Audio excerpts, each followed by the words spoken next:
ఐదో తరం యుద్ధ విమానాలైనటువంటి SU-57లను రష్యా నుంచి కొనుగోలు చేయడానికి భారత్ రహస్యంగా ఒప్పందం కుదుర్చుకుందా అన్నటువంటి అనుమానాలు వస్తున్నాయట.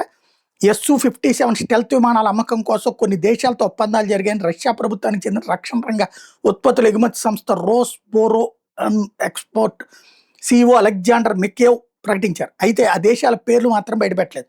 భారత్ రష్యాల మధ్య SU-57 కొనుగోలుకు సంబంధించిన రహస్య ఒప్పందం కుదిరినట్టు ఇటీవల మిలిటరీ వాచ్ మ్యాగజైన్ ఒక కథనాన్ని ప్రచురించింది.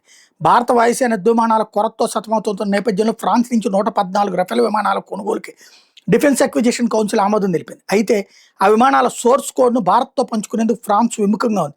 బ్రహ్మోస్, అస్త్ర, రుద్రం క్షిపణులను రఫేల్తో అనుసంధానం చేయడానికి అవసరమైన మేరకైన కోడ్ను తమకు అందించాలని భారత్ కోరుతుంటే కనీసం దానికి కూడా ఫ్రాన్స్ సుముఖంగా లేదు. ఒకవేళ ఈ ఒప్పందం కుదిరిన భారత్కి విమానాల సరఫరా ప్రారంభం కావాలంటే మరో 4 ఏళ్లు పడుతుంది. మరో భారత వాయుసేన అమలు పొద్దులో 5వ తరం స్టెల్త్ విమానం లేకపోవడం పెద్ద లోటుగా మారింది.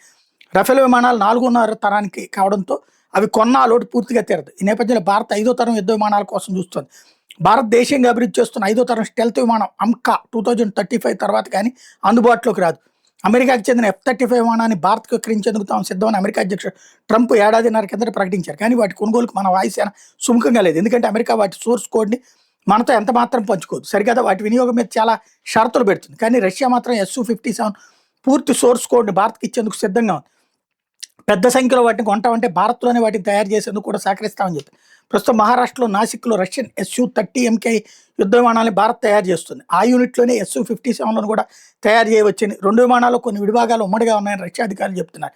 ఈ నేపథ్యంలో SU-57లను కొనేందుకు భారత్ రహస్య ఒప్పందం కుదుర్చుకున్నట్టు సమాచారం.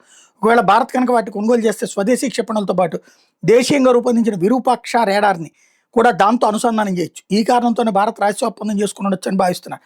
అయితే బహిరంగంగా దీన్ని ప్రకటిస్తే అమెరికా నుంచి సమస్యలు రావచ్చనే కారణంతోనే రహస్యంగా ఉంచినట్టు కొన్ని వర్గాలు చెప్తున్నాయి.